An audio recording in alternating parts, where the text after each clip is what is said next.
throughout the morning, sentiment analysis isn't perfect. We've tried manually, and I'd have to say some successes and more failures. We just don't know everything about language that we like to think we know. We live, breathe English all day, every day, at work, sometimes in the home, but that doesn't mean we know everything about language. We do our best, but we just can't catch all the intricacies of language. So what that means is when you're looking at a sentiment system and you're deciding, is this system good enough for me to use? 100% is not achievable. It's not a number that any sentiment system can achieve.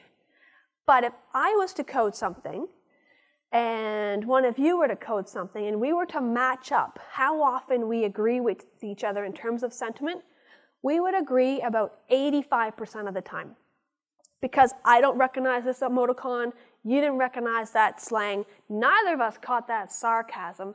There's little bits of language throughout everything that bring sentiment validity down from 100 to 85%. So for what we're doing, perfection is not 100. Perfection is 85. Perfection is what two humans can achieve when they are manually coding sentiment. We know that machines cannot do as good a job as humans. They're getting there. They will never be as good, but they're getting there, and they're doing better over time. So in terms of a machine scoring sentiment, that's where we're looking for a number around 70%.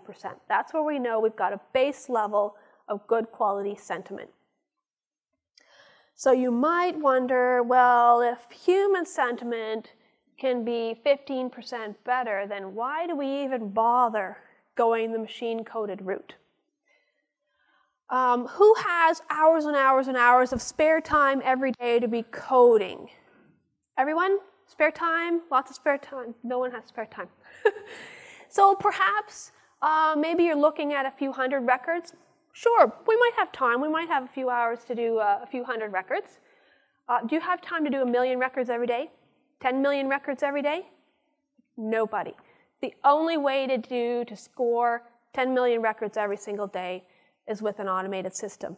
And in this regard, there really is zero comparison humans to computers. There's just no solution other than going with the computerized method.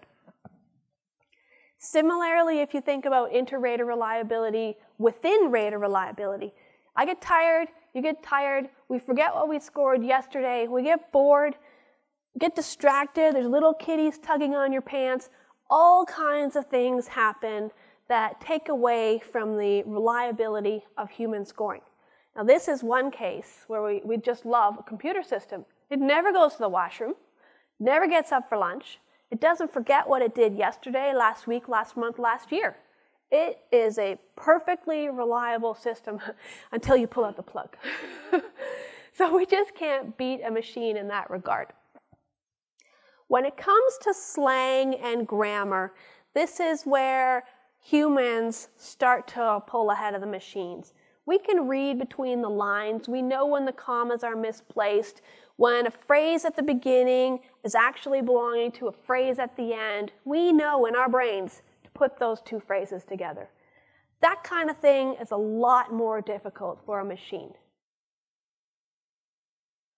So we talked a bit about validity, and this is one of the things that I see all the time. So we'll start off with how to not code validity. This is what most people are used to doing, so we'll just do it a little bit ourselves. So we'll read the first verbatim. What a horrible thing to happen. Can't believe people died on a Costa cruise. And I see there, oh, the computer scored it as negative. Yeah, I agree with that. Yeah, that sounds good. Let's read the next one. What a joke. Costa is giving people a big discount after the whole sinking ship thing. And I see the computer scored it as positive. Like, yeah, I don't agree with that. I know it says joke, and I know it says discount, but I know that's wrong. I disagree. So then I read through a bunch of others. Let's say I read 20 or 30 or 40 others. That's more than enough to get a good idea of what the whole system looks like. So I can see after my 20 or 30 comments how good or how bad the sentiment system is. That's wrong. Wrong, wrong, wrong. Bad, bad, bad. Just randomly looking at 20, the first 20 that comes through, you could easily look at, by accident, only the tweets, or only from today, or only some biased subset of the sample from somewhere. Looking at just a few of the first verbatims you see is a horrible way to validate, and chances are the validation number you produce at the end will absolutely not reflect the real validity of the system. So here's the system that I ask folks to do. So see right off, there's our verbatims, and step 1, human scoring.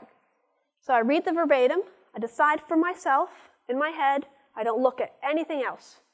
What is the score of this particular verbatim? And I write down negative. The next one I read, and I decide it is negative. I do this for 1,000 verbatims. From today, yesterday, last week, last month, for a big, long time frame. Since it's a random selection of 1,000 verbatims, it includes some from Twitter, some from Facebook, some from news sources, some from forums, from everywhere. It's a broad range of all kinds of messages from all kinds of sources, all kinds of dates, and it's a lot. 1,000 verbatims literally takes an entire day to code. That's just how it works. This is the way to make sure that the validation score you get at the end is correct. Next step.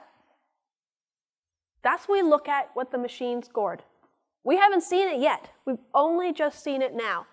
So we tell the machine, give me all the answers, and then we decide which one of those match. So we've got 2 negatives, that's a match, negative positive, that's not a match, and then 2 more matches.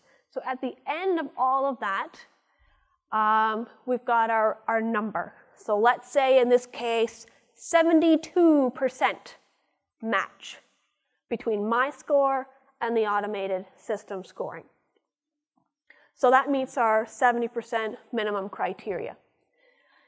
There are technically more accurate ways to do this calculation, but if you are going to be talking to clients, they don't have time to go through the mathematical formulas on the more correct way to do it, and many of them probably won't even get it. What they will understand and what you can easily share, widely share, is that percent match. So that's what I will recommend folks to use, simply the percentage of the manual score that matches up with the automated score.